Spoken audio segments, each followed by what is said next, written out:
Hey everyone, I'm Dr. Kelly Starrett. And I'm Juliette Starrett. And you're listening to the Ready State Podcast. You got it. You better stop it. This episode of the Ready State Podcast is brought to you by our friends at Element. I want to challenge you. If you're feeling like you need a 4 p.m. bump. Like a caffeine bump at 4 p.m.? Yeah, that's or what the kind about of bumps that we're involved with. Or what about, in my case, a 4 p.m. entire bag of popcorn? Yeah, that would be it. What I would suggest is you're thirsty and probably could do a little salt. If you're rolling into your workout and you're like, I don't know if I feel motivated, hit some Element and watch what happens. Have you ever seen a plant thirsty? And then you water the plant, it comes back to life in like a day. That's what happens when you slam some Element before you train. It's amazing. Well, and in my case, at 4 p.m., I often am dying to have some caffeine or some kind of snack in order to sort of get through the rest of my work day. Water and a little salt. But I've really found that if I just have some Element at that time, what my body really needed was some water and some salt, and I feel way better. If you are doing this in the morning, try a little bit of a half serving of hot Element. Controversial. No, it's so good. The idea here is a little bit of Element in your water before you train. I guarantee you'll feel better 30 minutes before, even 10 minutes before. The other day when we were riding, I was like slugging an Element as we were getting on the bike. And I was like, hey, by the time I'm warmed up, ready to go. Right now, if you order through our link, you get a free sample pack with all of Element's flavors. Go to drinkelement.com/TRS. This episode of the Ready State Podcast is brought to you by Vitruvian. I was just recently having a conversation with our friend Zach Evanesh, who specializes in training young kids. He has been doing He's a legend. He's been doing it for forever, and he is now a strength and conditioning coach at a high school also. But he says there's a real thing he's seeing where kids are not doing basics anymore. They're doing a lot of fancy training. And guess what? At their school, they're seeing injury rates in kids who are not training versus or doing sort of agility drills versus kids who are learning the basics and fundamentals of strength and conditioning, front squat, back squat, right? Pressing. The Vitruvian solves that problem for a lot of parents because we need to be able to move a lot of this into the household, into the garage, if you can do it. The problem is you can't have thousands of pieces of barbells and not everybody weights. Can have a totally kitted out home gym or has even space for that. And what you're thinking to yourself is, do I need a spotter? Vitruvian has a spotter built in. If you start to fail, it'll stop. It has accommodating resistance, takes up, samples your speed and what's going on 100 times a second. So this is one of the safest ways I know to get kids under real load in their garages very quickly. And by the way, parents, I'm talking to you too. You could stand to have these fundamental basics. Oftentimes we take the barbell out, although there's a barbell attachment. We put handles in kids' hands. All the magic happens. Yeah, and our kids have really enjoyed using it. And because they're so tech savvy, they're able to figure out how to use it in like 2 seconds. Even I was able to use it. They gravitate towards it. And when we're not using it, we can just store it underneath a shelf in our garage. And it's been a really fun and awesome tool to have around for our kids in particular. We have to solve this problem. Recently, one of our neighbors walked by and was like, what's that Tron thing? So it's very cool. It's very cool. For more information, go to thereadystate.com/Vitruvian. Shawn Stevenson is the author of the USA Today national bestseller, Eat Smarter, and the international bestselling book, Sleep Smarter. He is also the creator of the Model Health Show, featured as the #1 health podcast in the U.S. with millions of listener downloads each month. A graduate of the University of Missouri, St. Louis, Shawn studied business, biology, and nutritional science and became the co-founder of Advanced Integrative Health Alliance. Shawn has been featured in tons of media outlets like Forbes, Fast Company, The New York Times, Muscle and Fitness, and many, many more. Shawn's latest book, Eat Smarter Family Cookbook, is out October 10th, 2023. And I, for one, am really excited about it. Shawn is, full caveat, we've known Shawn for a minute. Yeah, we're fans. Fans and friends. Yeah, he's an incredible father, person, holder of this space. What's radical about this book is that he's used this trope, like, we need another cookbook. We don't know really how to cook. But instead, he said, hey, we can use this cookbook to transform how our families connect and ultimately the health of our family. It's radical. Yeah, I mean, one of the things that really stuck with me was how much he talked about creating a kitchen culture and a table culture at your house. And I've been thinking a lot about that since we originally interviewed him. I thought it was such a cool concept that nobody's really talked about before, the importance of really creating a space that makes cooking and being together as a family and sitting together as a family like a fun and cool experience. The research around obesity, health metrics, connection, loneliness, and eating together blew my mind. I mean, really, this is a well-researched. This isn't like touchy-feely. It's like the science of human beings are, what did you say?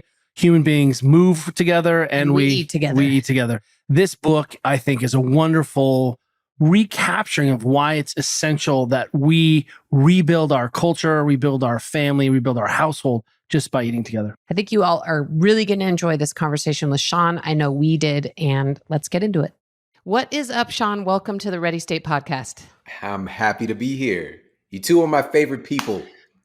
Power couple. Yeah, well, we were lucky enough to be on your podcast a while ago, and man, we definitely were on the circuit, but that for me was one of the most fun, especially because I have known of you, but you and I actually hadn't met in person until that point. So that was a major highlight in our low book tour. life for me because Juliet's weaseling in on my man love. Like Shawn and I are friends. We actually text, and then all of a sudden I was like, oh, I know what's going to happen here.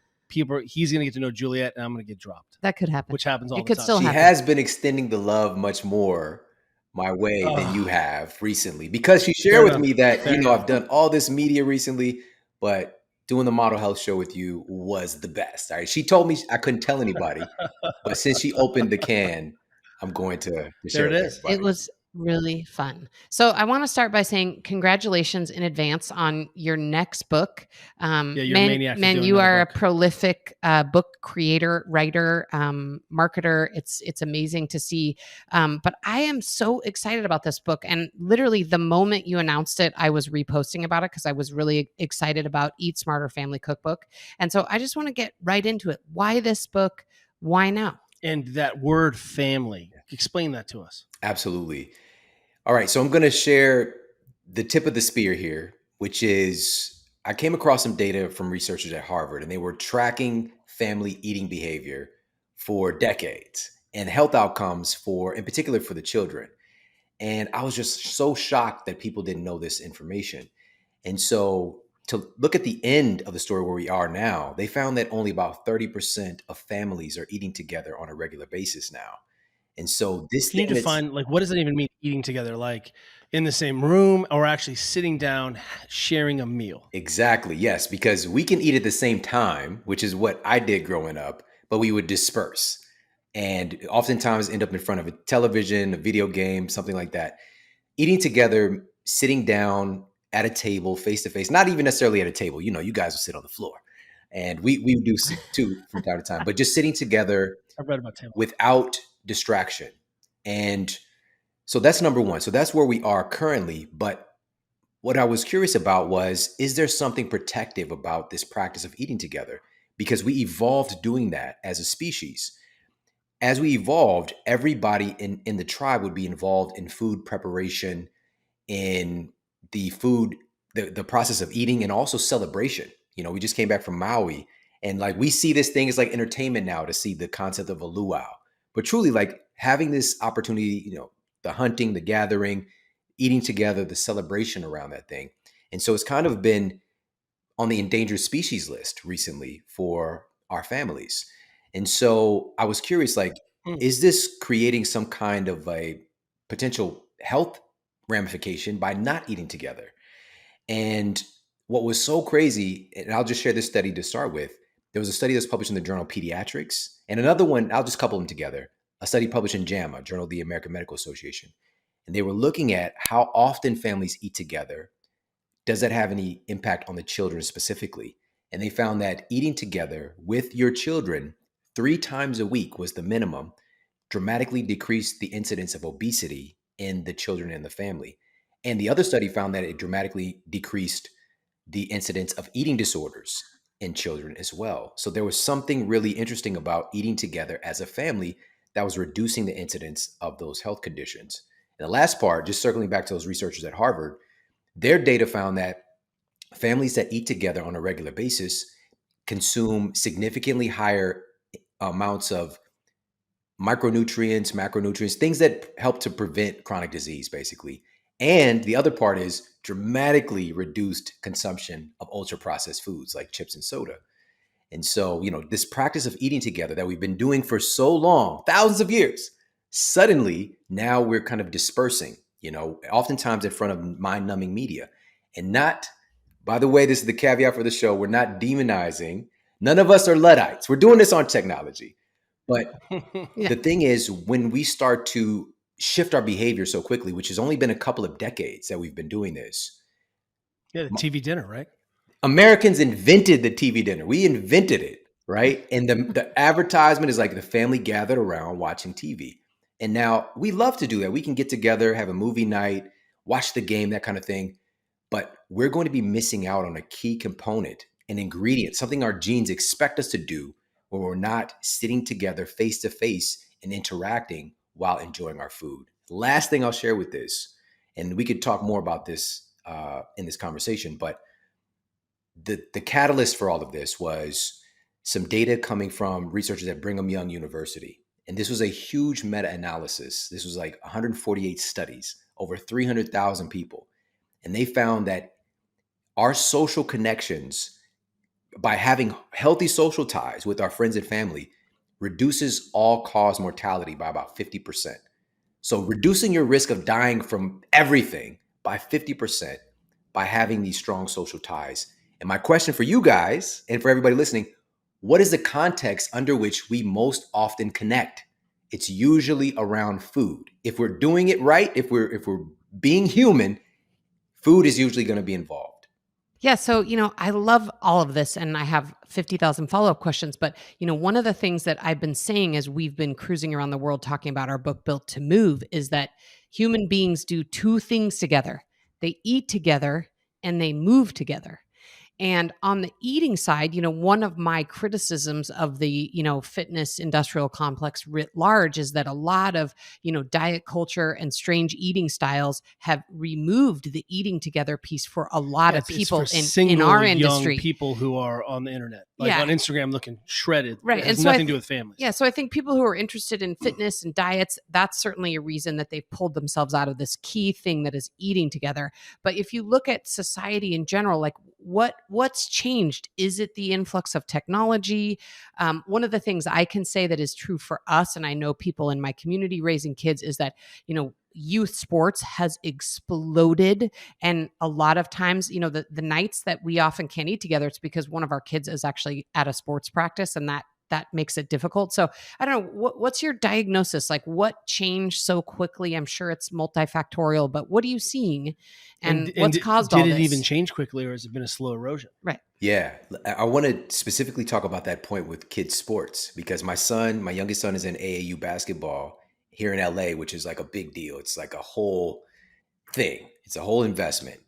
And at these games where athletics are supposed to be of the highest order, human performance, and you take a look at the food that they have available to fuel these kids' bodies, right? I'm talking about 99% ultra processed foods that they're shelling out for, again, well-meaning families, parents, to provide for their kids. Like, the environment around all of this stuff is very, very strange recently. But how did this come about? And by the way, we got to tie in that aspect of, you said a key word, you said culture. All right.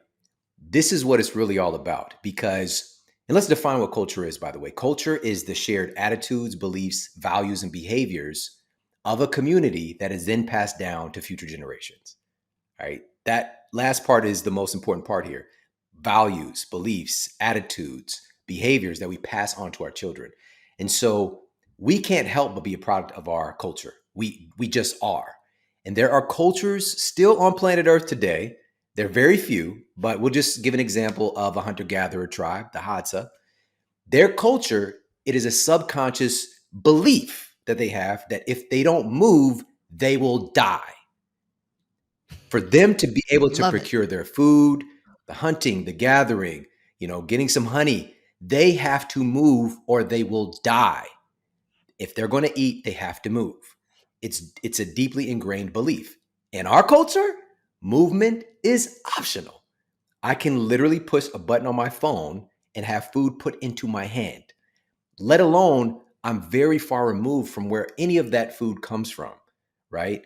And so that part, as Kelly alluded to, has been slowly degrading, right? We've lost touch with where our food has come from. That was kind of the first domino with the advent of factories and, labor changing to where we're now working in factories, assembly lines, all this stuff.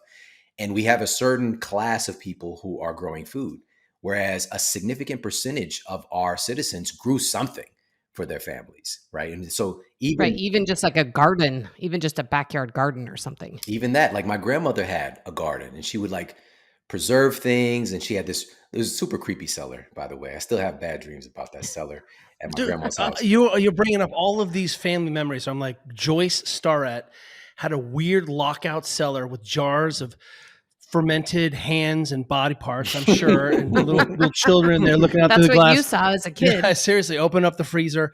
But I'm thinking of like her TV trays that were on like a special rack. Yeah. Like there was like a thing. And I'm like, wow, Grandma, you are the first domino of destruction of our society. But also within that context, she loved the mess out of you. She loved you so much, and she was speaking that love language through food. And in particular, we want to feed our grandkids, especially, things that make them happy, right? And so my grandmother loved me deeply, and my grandfather was diagnosed with high blood pressure, hypertension. He was at risk for heart disease. And so his doctor at the time, this is back in the mid 80s, said, hey, you need to cut out the fat, just get off that butter and start eating this margarine, right? So country crock was always in our refrigerator, right? So partially hydrogenated vegetable oil, which has been banned in many places, actually banned in restaurants in New York all the way back in like the early 2000s. And a lot of people don't know this. Well, actually, it was like somewhere around 2000. Yeah, but that was, don't bring the big butter politics of New York. I mean, that's, It's not even the bring country up. crock, though, I was like, everyone had country crock. remember the in their commercials? fridge. I Remember can't believe it's not butter spray. How about that? the commercial for I country crock? do. Like the container would like open and talk, like talk, be seductive. But anyways, but my grandmother was, and everybody at this point, a lot of people at least have heard of the 5 love languages and how we communicate love differently depending on who we are, and how we receive love and what really fulfills us is different depending on who we are. And so those love languages fit really perfectly with food because, for example, acts of service, right? So that was one of the things when my wife had my youngest son, my mother-in-law coming over and bringing food, that act of service freed up so much mental space and space in our spirit to just be present, to not worry about what we're going to eat, that kind of stuff. She brought this service.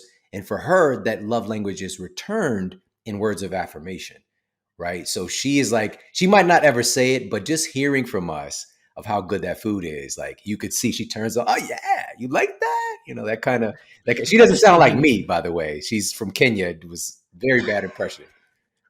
But how if you think of your mother, your grandmother, your great grandmother right now, think about what you like sort of associate most with those sort of elder relationships, and it's food. Yep. I mean, I think of my grandmother's bread, my grandmother's pancakes, my grandmother's pies. I mean, I really like the number of times where Joyce was cooking for us all, binding us together. I mean, that's really stuck there.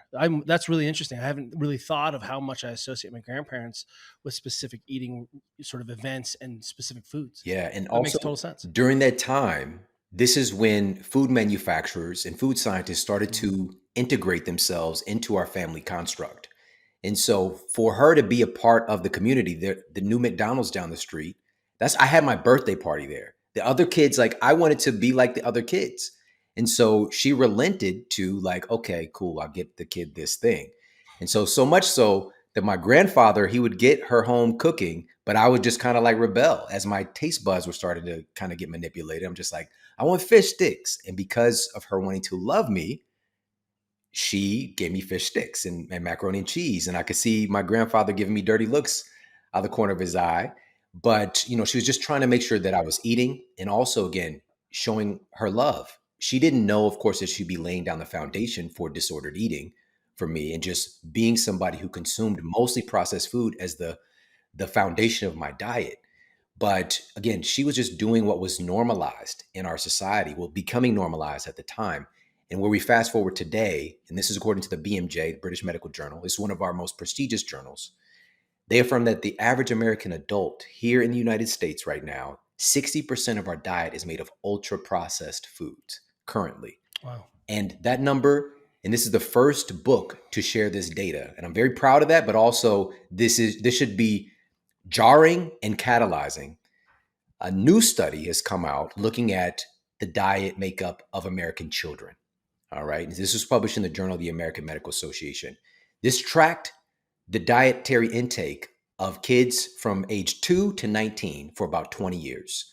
And they found that back in 1999, the average American child's diet was already 61% ultra processed foods. Oh. Whereas currently, fast forward to 2018, which has gotten worse since then, almost 70% of the average American child's diet is now made of ultra processed foods. And just to clarify, what does ultra processed mean? Humans have been processing food forever. All right. Cooking is a process. All right. But we're not talking about cooking some steak. We're not talking about taking olives and pressing the oil out. That's processing. Ultra processed food is where we have a field of corn that through an immense amount of processing and additives and preservatives and food dyes and colors, that corn becomes a bowl of Lucky Charms. Or a wheat field becomes Pop-Tarts. That food is so denatured and so far removed from anything real. That's what ultra processed foods are. And that makes up the majority of our diet today. And most importantly, and I hope this flips on the switch for everybody, that makes it the majority of the ingredients that make up humans today. That's the majority of ingredients that make up our cells and the energy in which is used for our cells to communicate. So the very recipe that makes us as people has changed dramatically in the past couple of decades. And with that being said, when you describe going from cornfield to, Pop-Tart. I'm like, oh, you're describing like a science fiction movie. You're describing like, Yeah, it is like a science Ghostbusters. fiction I mean, movie. when you picture it that way, I'm like, that's not real. That doesn't happen. That's how's that possible? That's, and it's really true.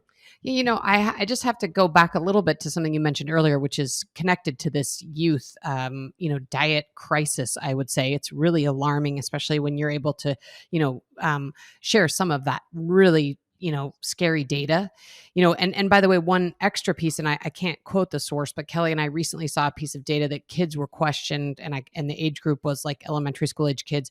When's the last time they ate a fruit or vegetable? Those are the New York Times recently. And most kids they'd maybe eaten one fruit in the last week and no vegetables, right? So that really tracks with this this data about 70% of them, only eating ultra processed foods. But, I want to go back to the youth sports thing, because that has been such a shocker to me as a parent. And, I've reacted to it in all the ways. I've tried to be the heavy-handed, like parent who sends all the team parents like lists of things their kids shouldn't eat. I've tried to sit back and just let it happen. I've had lectured at leagues. Yeah. I mean, I've sent Kelly off and said, like, you need to take over the training table for this fourth grade volleyball team, because otherwise it's just going to be Doritos and bagels. And you still see, Gatorade pervasive in all youth sports. And, what is like, how did we get to this point where, especially in this youth sport context? Do you remember the first time we became aware of this? Our kids were in a swim league locally, and they'd swim 25 meters, one length. And they'd get out, and the parent would hand them a Jamba Juice and a donut. And it was like there's immediate reward between sort of, and that's doing like this 18 to 27 second race, right? So they're burning like maybe one additional calorie than they would just living life.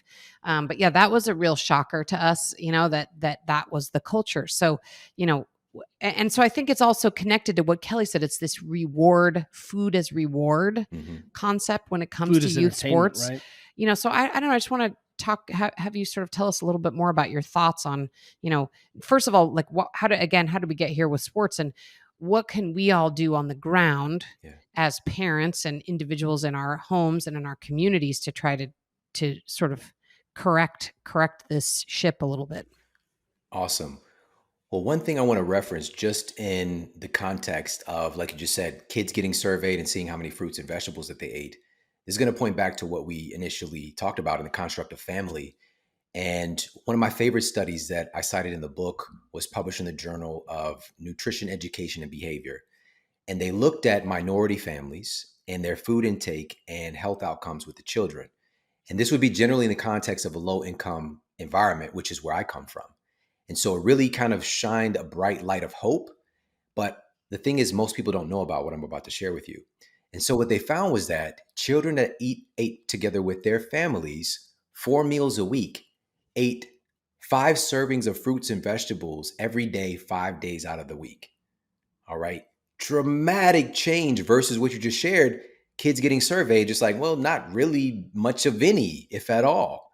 And that's not rare because that's how I grew up. I might get that little fruit cocktail cup at school, maybe, which I might surf out maybe like a grape out of there with all that syrup that was in it. But like, we just didn't eat a lot of fruits and vegetables because it just wasn't around in my quote food desert that I grew up in.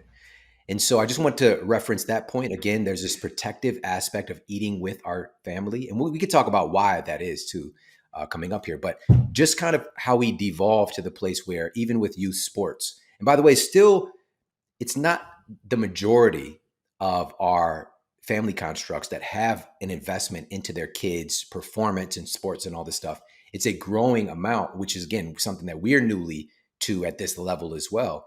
But we could see the dysfunction there hovering over as far as like, this is what elite athletes are supposed to eat. But it's a cultural thing. And here's where it really derives from. So we're opening up a can of worms here. All right. Here's the thing. I am still always trying to find the good in things that don't seem to be that good because I don't want to become dogmatic. And it's easy to point out all the problems. Yes. No solutions, all problems, right? And I was curious as to why, and this is another reason why these foods are so accessible, is that they're also very cheap. It's very convenient, low cost. And I was just like, how is it that I can get, these 2 for 99 cent tacos from Jack in the Box? And if I want to buy a container of strawberries, it's like $4. Like, how is that possible? And like, why, if I'm trying to quote get full, why would I not buy these tacos? I can get 4 tacos and still have money left over versus buying these strawberries. And so again, just being in this environment and also those foods are chemically designed by really brilliant food scientists to be delicious. All right. Why would I buy these strawberries? Delicious. And what it really boils down to is government subsidy programs that date back many decades. And one of the studies that I shared as well was looking at this program of government subsidies and seeing almost $200 billion that the US government has invested in kind of a short time span, last kind of decade and a half, and funneling that into largely foods that end up coming through the drive-through window in ultra processed foods, corn, wheat, soy, based products to make different sugars. That's where the majority of the money is going now. And so here's the positive part of me. I believe that it started off with good intentions to feed Americans, to make food more affordable.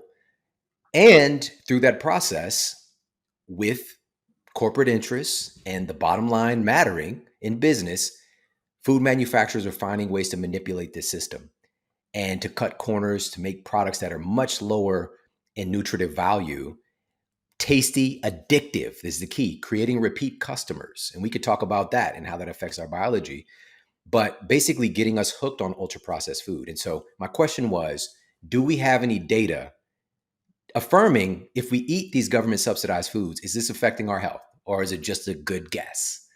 And so I came across another study I was shocked people didn't know about, published in JAMA, Journal of the American Medical Association.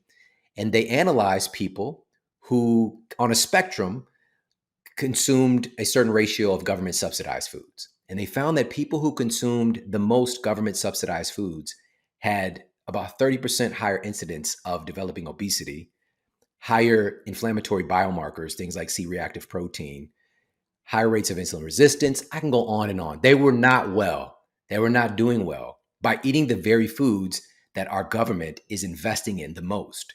And when I say our government, by the way, I'm talking about us.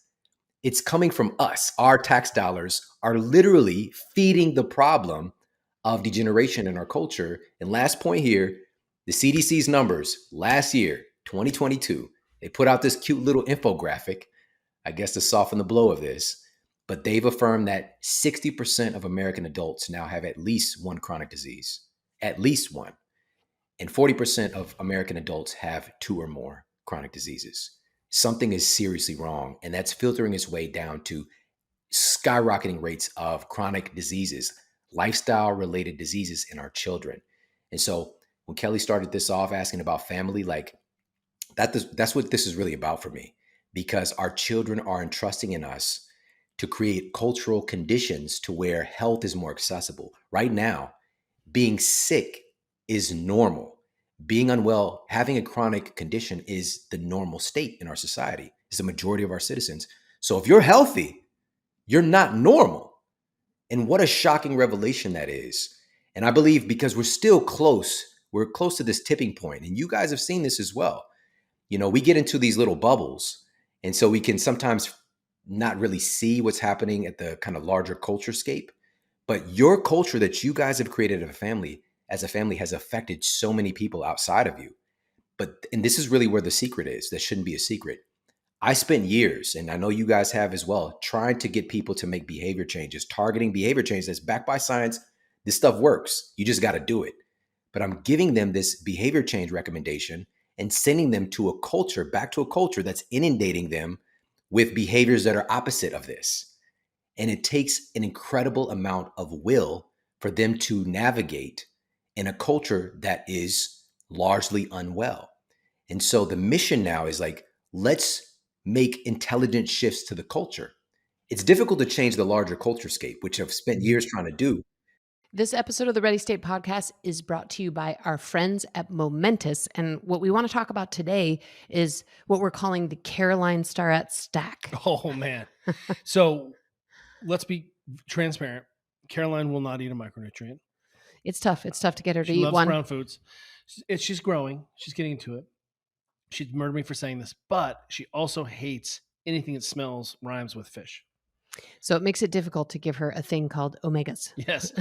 But Caroline, every day for breakfast, we have our little fermented food. We do our little protein, but she gets brain drive, vitamin B.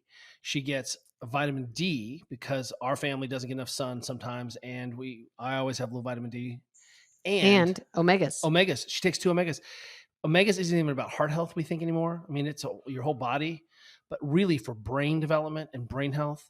And if we can get our persnickety picky 15-year-old to take these omegas, and she has no fish burps, no problems over the long haul, it's a game changer. So I love having these micronutrient tools for her. Yeah. And I can't tell you how many days that she has left the building for school and you literally say, I feel so relieved because now it doesn't really matter what happens with Caroline for the rest of the day. She got these omegas and other vitamins on board. Bring on the brown foods, people. Anyway, this is awesome stuff. It's all third-party tested, and we obviously are huge fans of making sure that our kids are getting high-quality supplements. And I want to talk about, just double click on that for a second, is that not all supplements, not all things like this are third-party tested. Not even slightly. Or validated. And that's really important for kids. It's really important for families and especially athletes. If you're not doing safe sport, third-party testing, you're gambling. Yeah, it's really important to know that what you're taking is what it says it is. That is one of the momentous differences. Yeah, that's a big difference, especially when we are sharing these things with our kids. Yep. Go to livemomentous.com/TRS and use code TRS for 20% off your first purchase. This episode of the Ready State Podcast is also brought to you by Yeti. And what we want to talk about today is one of our favorite products of all time, the Yeti Yonder bottle. When we travel, little known fact, everyone, if I have to buy water, you feel so sad. I get so mad. I literally have become like a 50-year-old man where I'm like, I'm not paying for water. Wait, aren't you actually 50? Stop it.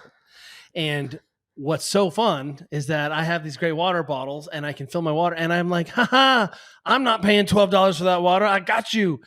But I have to tell you, there's been a couple times where I've had to go through the line twice because in my old bottle, which You is had opaque, like an inch of an water inch left. of water. I'm like, Yeah. it's empty. Yeah. Doesn't happen to me with the Yonder. So No. I love the Yonder because it's light and it's easy. But I also, guess what? It's transparent. Yeah, and I've been on a travel junket lately. I was just in DC, and Junket. actually, I took this thing out of my backpack on the plane, and some lady is like, "Wait, I see a Yeti logo on that. Like, what is that thing?" And I was like, "Yeah, it's Yeti. It's as awesome as all Yeti products, except for travel or outdoor activities or whatever. It's just a lot lighter and easier to take on the go." Did I mention leak proof? Because I have leaked many things in the past. No longer does anything leak. This thing is leak proof. Yeah, I mean, I'm you can put this in your backpack with your Next to your laptop, laptop, and I your know. lunch, and you don't have to worry at all. It's totally awesome. true. Grab yourself a Yeti Yonder, people. Go to thereadystate.com/Yeti to learn more and check out the Yonder bottle. We've seen people come in and sort of rail against the system, which is faceless, which is, bureaucracy, which is, industrialized, impossible. And what you're saying is that the subversive act has this word family in it, and it has this word cooking with my family. Juliet and I don't know if it's because we're 50 years old or been doing this for 20 years, but we've become such realists about, we appreciate the scope of the problems, but we need to see where the sticky behaviors are, where is the fundamental unit of change. It would be great if we get everyone, some high-tech machine and they get a coach and someone, it doesn't scale. And so one of the things that we look at is we're sort of presented with new technology or new ideas is we ask, does this scale? And can it be democratized very quickly? And what you're suggesting by the very title of this book is that potentially the solution to a gigantic, looming disaster for our families is that we need to cook together and start to eat those meals together. Am I getting that right? You absolutely are. You absolutely are. And It's so beautiful in its like relatability and simplicity, that it's so refreshing. And so and refreshing. you're not even saying, hey, we understand you don't even have a model from your parents. Because I think where Juliet and I are, I'm looking at Lisa too. I mean, we're all like those latchkey kids, Gen Xers, right? Who were just sort of left at home. Stouffer's goes in the microwave. And, you may not have a culture where people sat down and ate. You may have to create this for your household. And when we say family, we could expand that to say the people that you cohabitate with, your household. Because I've seen that family be in the military, be in a group of athletes eating together, but the idea here is I don't even have to do this 7 days a week. I could make a radical change in my culture by simply beginning to cook together and eat together one time a week. And if I can get it to 3 times a week, I start to see real change. Is that what I'm understanding? exactly. This appears to be the minimum effective dose kind of tipping point where we see some significant results. But like you said, even one day, just stepping through that doorway. And this really speaks to, again, yes, the larger culture scape needs to change, but we have the power to make changes to our microculture and to create intentionally a microculture within our household. That's how I was able to come from a place where living in Ferguson, Missouri, trying to get my degree and being absolutely surrounded. You can just rattle off fast food names. Every one of these fast food restaurants are within 2-mile radius of my apartment complex. And as soon as I come out, there's a liquor store right there. And there's so many other liquor stores, convenience stores. All I knew was processed food. There was not a gym. There wasn't a gym in my neighborhood. There's no yoga studio. I didn't know what yoga was. All right. And so how was I able to transform my health where I was diagnosed with a so-called incurable spinal condition? I basically had an advanced arthritic condition of my spine when I was just 20 years old. And to have that diagnosis where my discs are so degenerated and herniated, it was years in the making to get to that place. And at its core, I was making my tissues out of fake food, things that didn't have any real nutritive substance to actually build my tissues. And so to circle this all back within that microculture, how do we do this? That's what the book is all about. And again, all of this data, all these wonderful studies are in the book in a very colorful, fun way. But at the heart of it, what do we do to make this change? How do we start to shift the culture? Well, on the other side, what happens when we don't eat together on a regular basis? Well, another study, this was published in Nutrition Journal, and this was a pretty recent study in 2018. They found that people who eat in solitude, who eat alone, oftentimes end up in front of some kind of technology. And again, not to villainize this, all right? I have been known to watch Conan O'Brien clips while having lunch a time or two, all right? Super random. You wouldn't expect that when you see me walking down the street, but that's something that I would do from time to time. But the We've research, all done it, Shawn. We've all done it. shout out to Conan. Now, the researchers found that people who eat alone tend to have a much poorer diet quality and a lower intake of essential nutrients that help to prevent chronic diseases.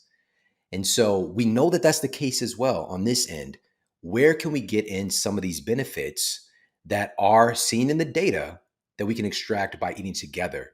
And the question is, why does this matter? How does it work? One of the things that jumps out, and this is something that really parallels the work that you guys do and really have brought out for everybody, is the impact of stress. And I remember Kelly said this to me, and he talked about, this was years ago, how humans are really good at going from 0 to 100, but we're not very good at going 100 to 0, right? Down regulating. And there is something especially powerful about being around people that you love that helps you to down regulate. All right. And in particular, in this context, without distraction and around food. And so one aspect here, and by the way, I'm just going to throw out a blanket thing with stress. So this meta-analysis was published in JAMA as well. And they were looking at why people go to the doctor today. And they found that 60 to 80% of all physician visits are for stress-related disorders, stress-related conditions. So stress is a huge underlying component of many of the chronic diseases that we see in acute conditions as well. And so here's where it affects us as adults. Like, where can we get this benefit? There was a study done on workers at IBM, and they found that if they were able to make it home for family dinner on a consistent basis, their work morale stayed high, their levels of stress at work stayed manageable, and their fulfillment, their enjoyment of their job stayed high. But as soon as their So work obvious. started cutting into family dinners, their work morale plummeted, stress went up, and their happiness in what they were doing went down. This is obvious, but sometimes we need data to affirm this. There's something protective and rejuvenative about eating with our family. Yeah, and this just seems so like it seems like what we're supposed to be doing as human beings because we've been doing it for a millennia and it's only been so recently that we've stopped doing it. And what I'd love to shift to a little bit is some of your strategies on the how to, because I can imagine a lot of people saying, well, again, my kids have sports or I don't have time. What are your strategies to make this a consistent part of people's family culture or microculture, to make it a fun and rewarding experience and not something that's like, I think sometimes people think, oh, if I'm going to cook this whole meal and eat this whole meal, that's going to be a 3-hour affair. So I don't know. I'd love to hear a little bit about you have so many great how-tos in this book, how to make this possible for people who maybe think it's not possible for them. Yeah, it's not like I don't need another recipe, right? I need tactical strategies to wrangle my children and my crazy family, to sit at the table. The great news is that this is coming from somebody with kids, adult kids, and I still have a little kid as well. I've been through this and I know what it's like. I know what it takes. And also working with, for years, I ran a clinical practice working as a nutritionist, doing consulting work, all this stuff for about 10 years as well. And seeing, and I don't know if a lot of people realize this that are even practitioners, if they've ever paid attention to this.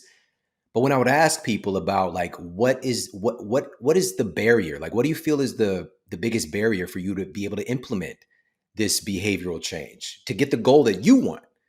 And most of the time they would say, well, it's just my husband, or, it's just my kids, and, or my mom won't, or what. They start pointing the finger at people that they love, causing them problems. All right. And making it harder for them. Or not supporting their goals, right? Not supporting their specific goals. Exactly. Exactly. And so just hearing this firsthand, something hit me that Part of the reason that we struggle in making these changes, if we're trying to, again, change the microculture in our household, is that, and this is just being honest, we're in a safe space right now. So we're just going to admit this. We want people to do what we want them to do. We want our husband, we want our wife, we want our children. Just act right. Everything's going to be fine. Just do what I want you to do. All right. But See? yeah, tap him. But he's not going to do it. All right. For his own I know good. she's talking about herself because I'm like, you're not doing your stuff, woman. See, it's happening in real time right now. So the thing is, again, we want people to act the way that we want them to act and to be predictable, essentially. But humans are so unpredictable. We have our moods, we have our own vision of reality and perspective, and we're not really taught about building healthy relationships. And so, with that being said, here's the other part of that. So we want them to act how we want them to act, and then we get pissed off when they don't. This is the thing. You both know each other better than anybody. You know what pisses each other off, what motivates each other, what de-excites, what excites, all of these things. We know what buttons to push. But a lot of times we push the pain button because we just expect them to, at this point, you should know what to do. All right. And the same thing with our kids. We know our kids better than anybody. We know what motivates them. We know what irritates them, what makes them shut down. But because we just want them to fall in line and do what we want them to do, that's what causes so much conflict and turbulence. And so what I'm here to say is this is also a movement towards paying attention to the people that we love. Unfortunately, I know it sounds like that should be obvious, but because we're so distracted, because we've got so much going on, it becomes a big mental weight because all of this takes mental energy. It takes literally is burning away glucose, just trying to make a decision to be more patient, to ask a second time, right? It all takes energy. And so by you knowing your children's personalities, you know how to create that culture. I almost use the word manipulation, all right? But altruistic, turning the joystick to getting the behavior that you want for everybody's collective good. But that takes a little bit of work. Now, with that said, there are people, not just children, who can be disruptive to having a family culture of eating together. I don't know if you guys have seen the TV show Yellowstone, but Beth Dutton has never finished a meal with her family. She's always No, she has not. Yes, right. I did. And so just knowing even That's that an eating strategy. That's how she's calorie restriction. That's calorie restriction for high pressure attorneys. You have to kind of respect her way of calorie control. And so, but even with that, it's just like coming into it, knowing the personality of everybody. And wherever you are on this spectrum with your kids' ages, by the way, there's 1,000 ways to make some improvements. And with that being said, and again, I shared specific strategies, science-backed ways to transform the kitchen culture. So as Kelly mentioned, just the process around eating and the recipes and all this time and whatever, we don't have to even have a lot of time doing that and suffer. For me, and this is just to be 100, everybody in my family is an amazing cook. My stepfather was executive chef at Morton's of Chicago. My mother's an amazing cook. My sons both can cook. My oldest son is an amazing cook. My wife is an amazing cook. My mother-in-law, I'm just surrounded by deliciousness. And of course, I do my thing. For me, though, cooking, especially if it's a lot of things, it stresses me. It's not a stress reliever. For some people, it's a stress reliever. I don't, because I'm a perfectionist in many ways. I'm just admitting, okay? So I want things to be a certain way, plated, all the things. I tend to do that. Whereas for my wife, she'll have a tough day and want to cook. I'm like, what are you doing? This is a day to DoorDash for sure. But for her, it's a stress reliever. So it's knowing the personality and also creating the kitchen environment that makes you happy. So for me, when I'm cooking, and even this morning when I was making stuff for my family, I put on music that I love. And whether they like it or not, which they better like it. Again, this is like, just do what I want. I'm gonna be blasting this music. You're about to listen to some old school Jodeci or just some John Mayer, whatever mood I might be in. All right, I'm gonna put this music up. I'm gonna be singing. I'm gonna be dancing. You could join me in the vibe, or just wait till you get your food. All right. So creating an environment in the kitchen that makes you happy. And so I left there feeling this kind of extra level of energy as I was going into my day, right? So creating the kitchen culture, and I give a bunch of strategies in there about that, but the table culture, let's talk about that. How do we do it? Yes. All right. So as I mentioned earlier, being with your family, humans are really good. Like when we're in close proximity with people that we love and we're actually attentive, we start producing more chemistry, like oxytocin, for example.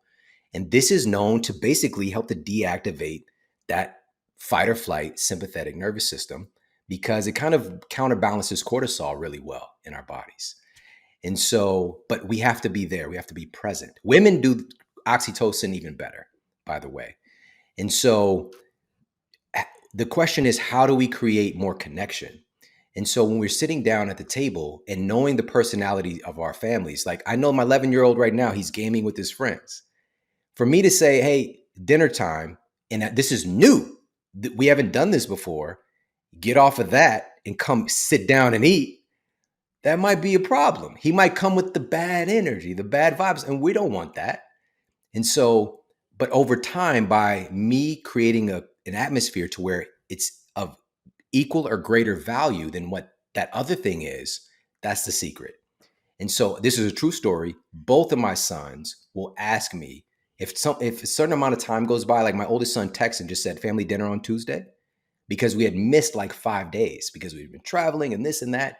They ask us. I promise you that's possible because it's not like they're just like super different from their friends.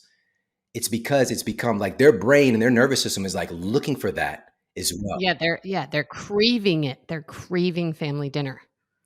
And so It's exactly. really, It's amazing. In so many ways it can be really neutral ground, right? It gives us an activity, something we love. We're hanging out together. You know, we always when our little kids were when both our daughters were little, we had some like highs and lows of the day. What would you do again? We kind of had a structure and an expectation that we always sit down. This is what we do. And so a little bit of routine that got them there and then a little bit of structure. And then the thing just sort of maintains itself.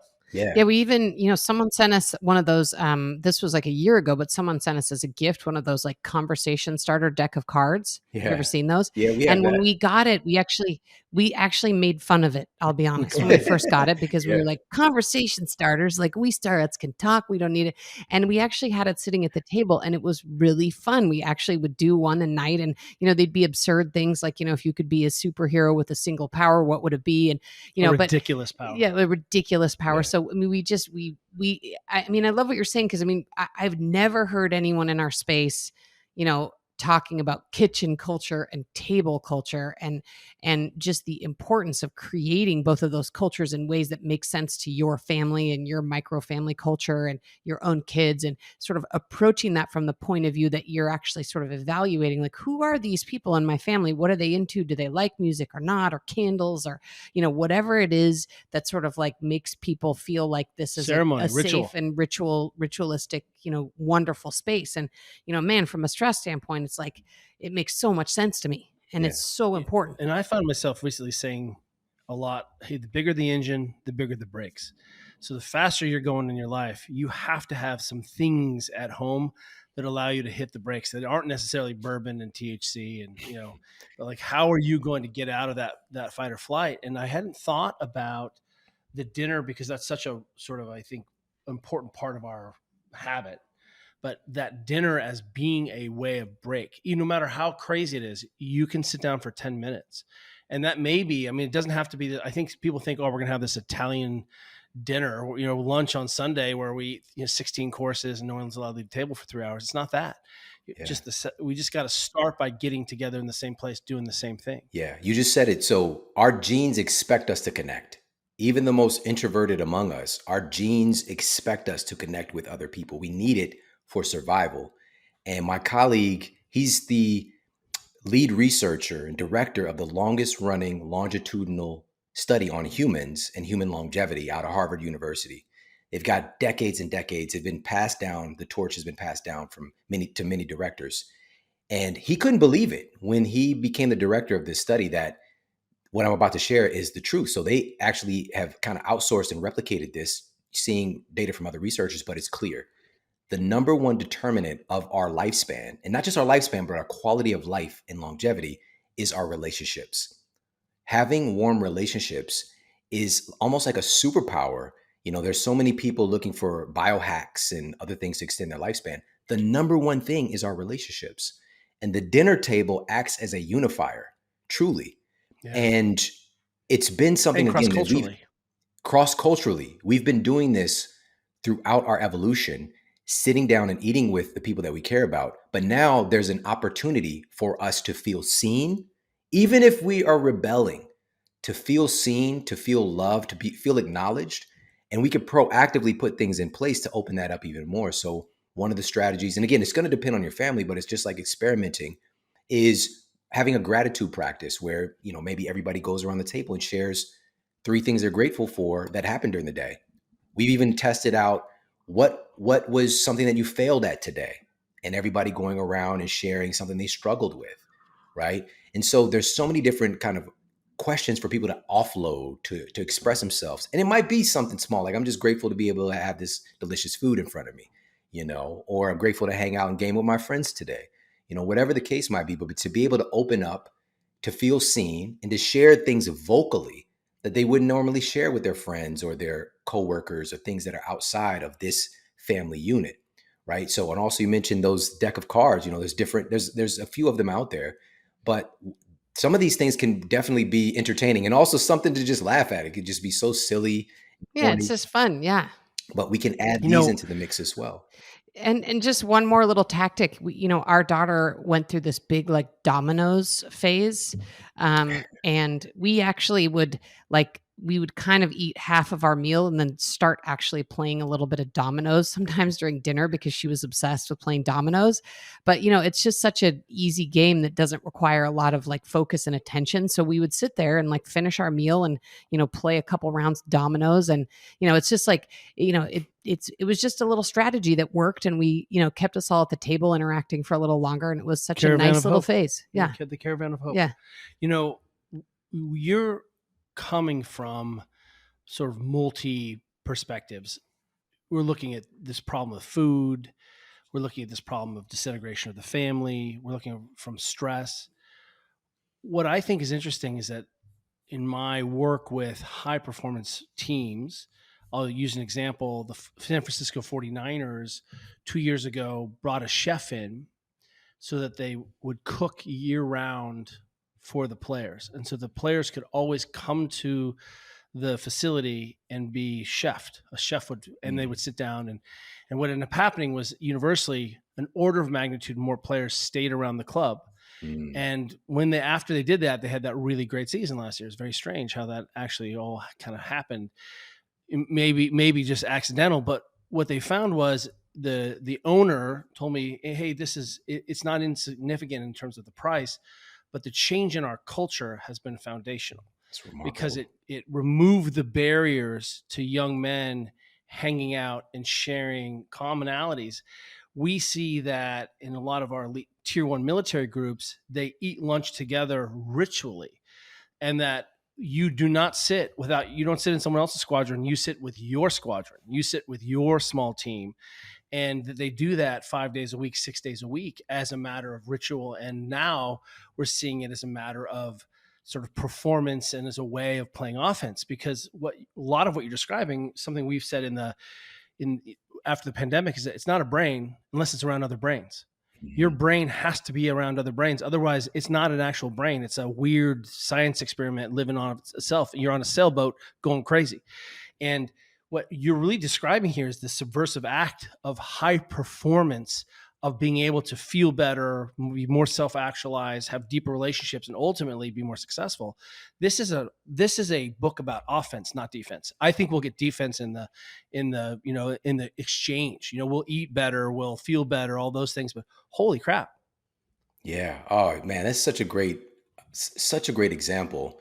And this is a place also at the dinner table where we can stacking things that help to reduce stress.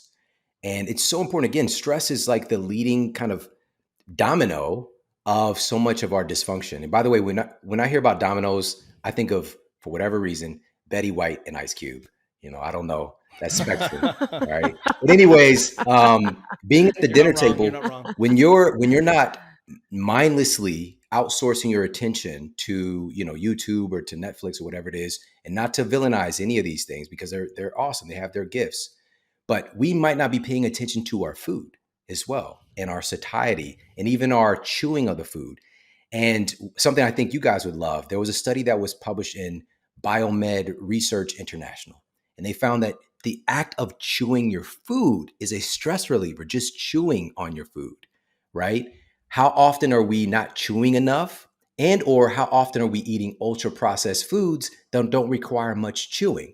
There's this phenomenon called vanishing caloric density that I've been talking about for years. Food scientists have crafted that, essentially, that marketing where you can't eat just one. Like, they're not kidding, because it tricks your brain, because it disintegrates. Like, you chew something and then suddenly it's gone. So your brain and your biology are kind of hacked to not know, like, I just consumed more, quote, energy than I thought I did, right? And so combining this, and now we've also got this construct at the table where we're eating real food. And also, in a way, by myself being a big foodie and somebody who's all of these different diet frameworks out here, they all have their value. But this needs to be Yep. inclusive, because we all know this. Our friends and colleagues are doing a lot of infighting about minutia, right? One is like, you need to eat more Artifacts of organs. scholarship. Right. One's like, you need to eat more organs and avoid broccoli. The other's like, you need to eat more vegetables and less whatever. And ignoring the fact that literally 70% of our children's diet today is made of ultra processed foods. Why are we And not we don't all eat together. Right. pointed our attention on that? That is the most important factor. Yes. All right. And so Amen. Amen, the my friend. food construct that I put together, of course, you already know how I do it. It's a bunch of science behind the ingredients. And also, I know that we have an emoji culture as well. And so I had this idea that, as I'm talking about some of the benefits of, say, cherries, and cherries being one of the densest source of naturally occurring melatonin in the food kingdom, like, I'm going to put the sleep emoji right there as we're talking about this food. I'm going to share some studies on how it affects heart health. So you'll see a heart emoji. Metabolic health, it'll be a little muscle emoji. But now in the recipe section, we'll talk about how to use this food in a delicious way, right? And you'll see those correlating emojis. So if your goal is to improve my sleep quality and get some of those good sleep nutrients, because even with our sleep quality, there are key nutrients that build sleep-related hormones and enzymes. And if we are deficient in these things, we can have the most comfy mattress ever and still not go through our sleep cycles effectively. So, it's really, again, what are your goals with your nutrition? But also, let's do this under the umbrella of delicious food. Another big mistake I think that we have in our culture is that we, unfortunately, see eating real food as deprivation and restriction. And I'm so done with that, because unfortunately, many of our friends and colleagues have inundated our culture, impressed upon our culture, that you've got to restrict yourself. And I just saw a study yesterday, and it's just Captain Obvious, that people who go on restrictive diets and suddenly they're told these foods are, quote, off limits, they have radically increased cravings for those foods that are off limits. Right. We know Right. that. Even if they weren't eating them beforehand. Don't open the box. Even if they weren't eating them beforehand. Okay. So, I'm not surprised that we're already nearing the end. But one thing I really wanted to talk to you about, since we have shifted into actually talking about the food part, is, what are your recommendations? And again, I know it's extensive and you won't be able to get to this in this podcast alone, but maybe some like highlights. I think a lot of people, for better or worse, are going to feel like, well, I have a picky eater kid. Where do I begin? And in fact, we have two kids showing that it's not always environment. We have one kid who will eat anything, loves all kinds of food, loves to cook. Sent her to college, but she's a chef. And then we have another kid who literally left her own devices, would only eat brown food. And so, we have to be on her all the time to make sure she's actually eating some micronutrients. But, what are your tactics, thoughts on the actual, and again, people should read this book because it's so awesome. And there's so many tools and strategies that go well beyond what we're able to discuss here today. But maybe just give us a little tip of the iceberg about, what people are going to see in this book from a food perspective. Absolutely. Again, here's another big takeaway from this conversation. Our cravings are cultural as well. And what I've found is that we don't crave what we haven't been exposed to. All right. And so there are people in Cambodia who, crazy enough, who crave eating a tarantula. This is a real thing. It's a real thing. All right. It's a delicacy. And there are people who, Oof. you know, with my mother-in-law, like, as I mentioned earlier, being from Kenya, there are people in her culture. There are many different tribes, like even the Maasai, for example. They might crave whatever, you know, milk, blood, whatever the case might be. They might crave my mother-in-law's culture, nyama choma, right? So barbecue meat, specifically goat. But if we've never had that, it's going to seem weird to us. All right. So as soon as my wife started talking about goats, I'm like, aren't baby goats called kids? Like that's a little close proximity. Like it sits off this like pushback, this apprehension. When in reality, again, it's about exposures. So of course, we do want to give exposures to our children as they're younger. It becomes a little bit more complex as we get older, but I'm proof positive that regardless of the age, you could dramatically open up a palate and a flavor profile and enjoyment of food. Because this man standing here before you, I didn't eat a salad until I was 25 years old. It was the first time I ever ate a salad. All right. This is a true story. I would gag. It was like, Okay, and what was your experience of it that it went 25? It's Tell probably me. terrible. well, that was, I mean, prior to that, I couldn't do it. I couldn't do it. Even just cognitively, like it didn't make sense to me. And what happened was I went through, and again, so many of the things that are being talked about today, I've done this. I've done it for years at a time. Whatever diet framework, I'll test it for years. Raw food, Same with raw us. vegan, keto, paleo, whatever it is, I'll run the trial on myself. And I was putting that in place in my clinical practice as well. Unfortunately, because whatever I was into early in my career, that's what you were going to be into. But over time, thankfully, I had the revelation that the most important thing is paying attention to the person and what they need right now. And that's going to change from time to time and giving them the tools so that they can adjust as their biology adjusts. And so, you know, just being able to implement more flavor experiences early on is important. But here's the real big solution, which is knowing what your kids like and making upgrades to those things. So I know that my family, Yep. they love brunch. They love breakfast foods. A lot of families do. Pancakes, for example. And I was just like, what can we do to add in some more real food components to make some delicious pancakes? I don't want these whole wheat, like whatever that is. I don't want pancakes that taste like mud. I want Yeah, pancakes. vegan nut loaf No, pancakes. you don't. are Yeah, terrible. yeah. You don't want like exactly a I grass don't want a pancake. sponge pancake. All right. I want like a delicious pancake with the right texture and all the things. And so I found that sweet potato was a great ingredient to bring together in pancakes. And so, and also, how do we benefit the metabolic health, right? And so adding protein, more protein to the pancake recipe. And so I came up with these great protein sweet potato pancakes. And so, and also with that being said, we're putting more intelligence into your body versus whatever else that is from a conventional pancake. Not to demonize that, but now we're getting in these really remarkable anthocyanins that are clinically proven to support your heart health, your cognitive function, and you're eating a pancake. Like that's And stacking it tastes conditions. good. It tastes good. That's how it You know, it's should I be. really I love all of this conversation. I love this approach. I feel like your book is the most subversive, radical book of the year. This is for us. The more we get, and maybe it's because we lost one kid to college already, and but we really have to look at behaviors that change society at that level, and that starts at the household, and it starts at the nuclear sort of set of relationships of cohabitation, however you're defining family, whatever that family structure looks like for you, and the intentionality of it. It really is. It's powerful. One of the things that we wanted to do is we wanted Georgia to go off to college and be able to cook, and she could cook for 20 people and it'd be no problem. She, sometimes she'd be like, "Hey, I really want to make soup tonight. Do you mind if I cook?" And Juliet and I'd be like, Nope. You can cook." And the pride that she would have in presenting and serving dinner to us. The first time we saw it, we ran a kayaking camp, a sort of a leadership school for kids with HIV and AIDS for 10 years. And we had a lot of kids who had never swam before, a lot of kids of color who had never camped before, who never even floated before. But part of what we did was said, we're all responsible for each other, and they had to cook and serve. And that was the first time many of those kids had ever done that. And the amount of pride that they would take very quickly within a week. And we had kids come back year after year.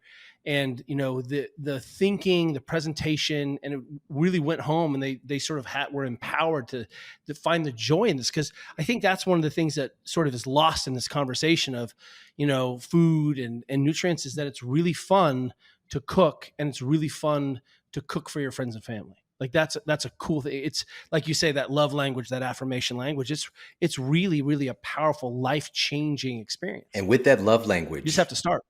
There's physical touch is another one of these, and nothing touches us closer than the food that we eat. It literally, we're taking things from the external environment and making them a part of our own tissues. We're like putting it into us, and it's becoming a part of us, like living on through us. It's truly remarkable, you know. And also, just even in that context, with that joy that's activated when you're feeding people that you love, like there are very few things like that as well. Like there's something kind of primal that we know, like we're extending on life to these people that we're serving. And it's so special. And to give our kids this opportunity, this experience, to learn that, to experience that, of course, from us, but being able to do that for themselves.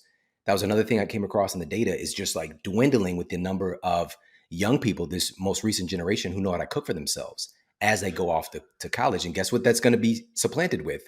More ultra processed foods, if they don't know how to cook for themselves.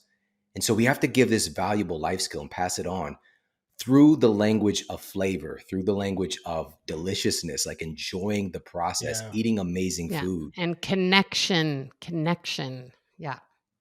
Well, I mean, Shawn, I just want to say, like, thank you for writing this book. And everyone listening to this should go pick up a copy yesterday. It's so important. It's so timely. You know, we are so, I don't know if it's because we both turned 50 this year, but we are so in a phase of our lives about trying to, think differently and, bring things into the home and local community that are accessible and relatable and fun and bring us joy. And man, this book is all those things. So like, hats off to you. Congratulations. This is amazing. And it's so fun to talk to you about. I mean, we could go on. I mean, I had another like 100 questions for you. So, please pick up the book so you can get the details, and congratulations again. And watch this. I can't wait to hang out and cook for you, my friend. Oh, come on now. That's what I'm talking about. I want that. I want Supple Leopard cooking for me. That would be amazing. And, yes, you do. Thank you guys so much. We got an outdoor wood fireplace, and we cook a lot outside on the wood coals now. And it's a little bit slower and a little bit cooler. And I can't wait to blow your mind with some leopard cooking. It's already done. It's already Consider done. it a date. It's a date. And it's a date. Well, thank you again so much. Because I was just going to say that, knowing your level of expertise and how passionate that you both are about this, for you to share that about this project is I know you know your stuff. So that's really special. And, so of course, folks can pick up the book, Barnes & Noble, Amazon, all the good stuff, their favorite retailer.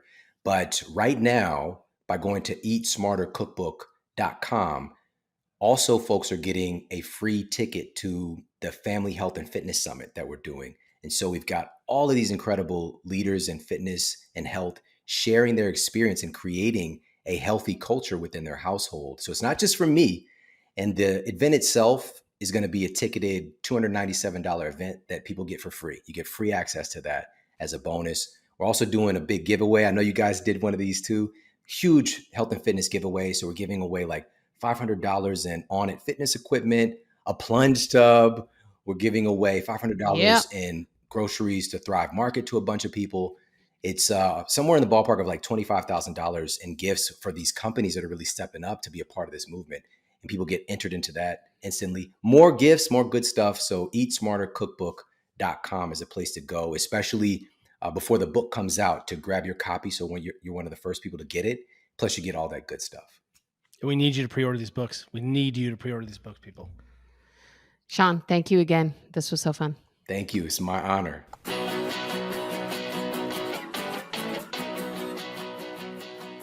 Thank you for listening to the Ready State Podcast. If you like what you're hearing, check out all our episodes here or at thereadystate.com. And be sure to subscribe and leave a review on iTunes to help others find our show. Check us out and follow us on Facebook, Instagram, and Twitter at The Ready State. Until next time, cheers, everyone. You got it.